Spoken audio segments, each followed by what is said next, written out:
Annihilation. Annihilation. Annihilation. Annihilation. Annihilation. Annihilation. Annihilation. 1 minute at a time. Do not ask me to remember. Don't try to make me understand. Let me rest and know you're with me. Kiss my cheek and hold my hand. I'm confused beyond your concept. I am sad and sick and lost. All I know is that I need you, to be with me at all cost. Do not lose your patience with me. Do not scold or curse or cry. I can't help the way I'm acting. Can't be different though I try. Just remember that I need you, that the best of me is gone. Please don't fail to stand beside me. Love me till my life is done. Owen Darnell, Alzheimer's poem. Before the women enter the Shimmer, the film offers 2 scenes that are not in the script. In the script, Lena has already volunteered to go on the mission. Radek and Shepard were introduced only on the firing range, and Lena has just talked to Thornton only about how only one person has returned. The film introduced Radek and Shepard along with Thornton on the viewing platform. Why Lena is even still at the facility is effectively unknown. As minute 26 begins, Lena is in Kane's isolation tent. She just told him, "I know why you went in." We do not yet know what she means. She has her head down. Now she looks up. Ankle on Kane, Lena's hand on his chest. Kane breathes. "Lena, I am so sorry." Ankle on Lena. Lena continued, "And I know what I have to do." She swallows. We hear Kane breathe again. We hear Ventress speaking before we cut away from Lena. "Dr. Ventress, off screen. So you didn't tell them about your connection to Sergeant Kane." Cut to interior Ventress's office, day. Angle from outside the window. The office has not changed much since we last saw it from this angle, minute 17.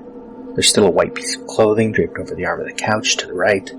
The same guard seems to be at the door. The desk lamp is angled differently.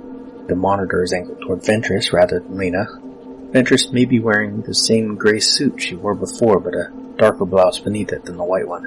And with buttons undone, she seems, from afar at least, less reserved than before. Not relaxed, of course, that would be out of character for Ventress. Ventress has her left elbow on the desk, her head resting on that hand. "Lena, I thought it would complicate things." Ventress raises her head at complicate. "Dr. Ventress, what?" She puts her hand to her mouth, hiding her curiosity, perhaps, her excitement. Dr. Ventress continued. What would it complicate? Hand to her chin. Ankle on Lena, second 27, a pencil in the foreground. In Ventress's hand, as we will see soon. But in the previous shot, Ventress was not holding a pencil. There's also a water glass on the desk, and I wish Garland or Hardy had thought to echo the side angle of Lena's conversation with Kane at the dining room table here. But with Lena in Kane's position, Ventress in Lena's. That they do not go for such an angle suggests perhaps that the invariability of the profile shots in the conversation on the viewing platform with the 4 women was not a deliberate attempt to juxtapose them visually. Alas, while there are great visuals in this film, at this point I am not sure that they come from the cinematography so much as simply having nice things to point the camera at. Lena thinks. She does not answer.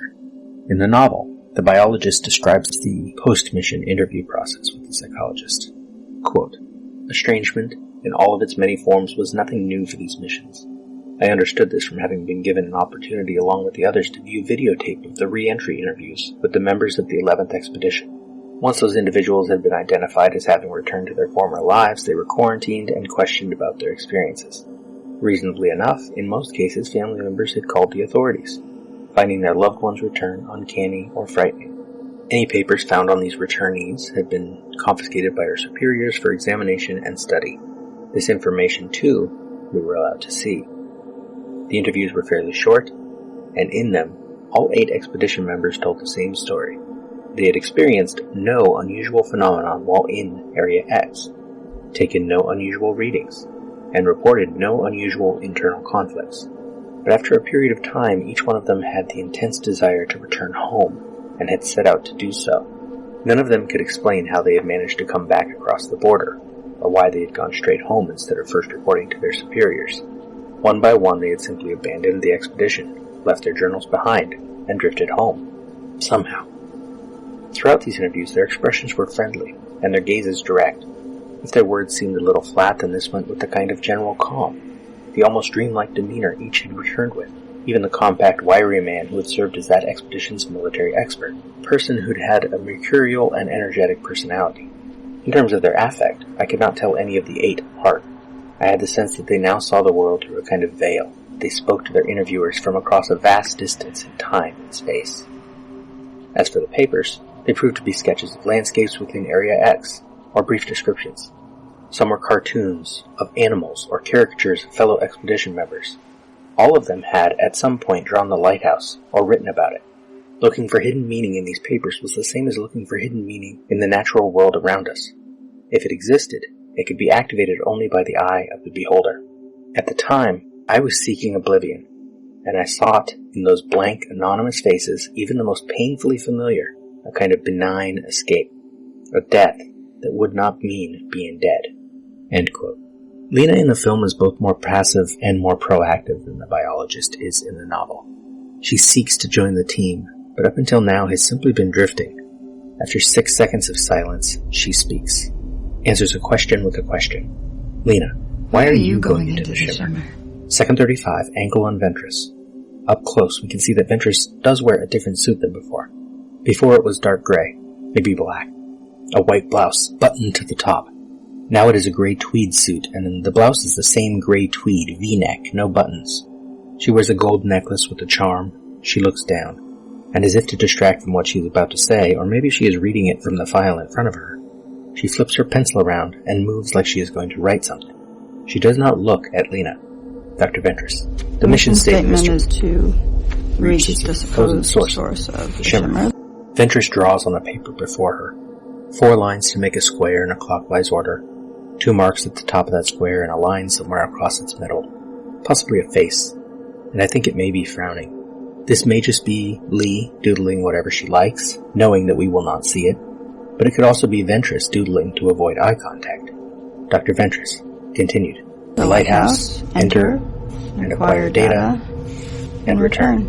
Second 48, angle on Lena. Lena. But I don't think that's your mission statement. Second 52, angle on Ventress in profile. Her eyes closed. She opens them as she tilts her head up and looks finally at Lena. Her chair moves like she begins to nervously twitch a leg. She looks back down. She shakes her head. Dr. Ventress. No. Angle on Lena. And time runs out for this minute.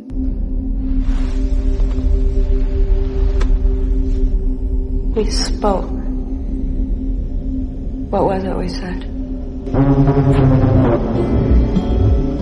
Wordlessly watching, he waits by the window and wonders at the empty place inside.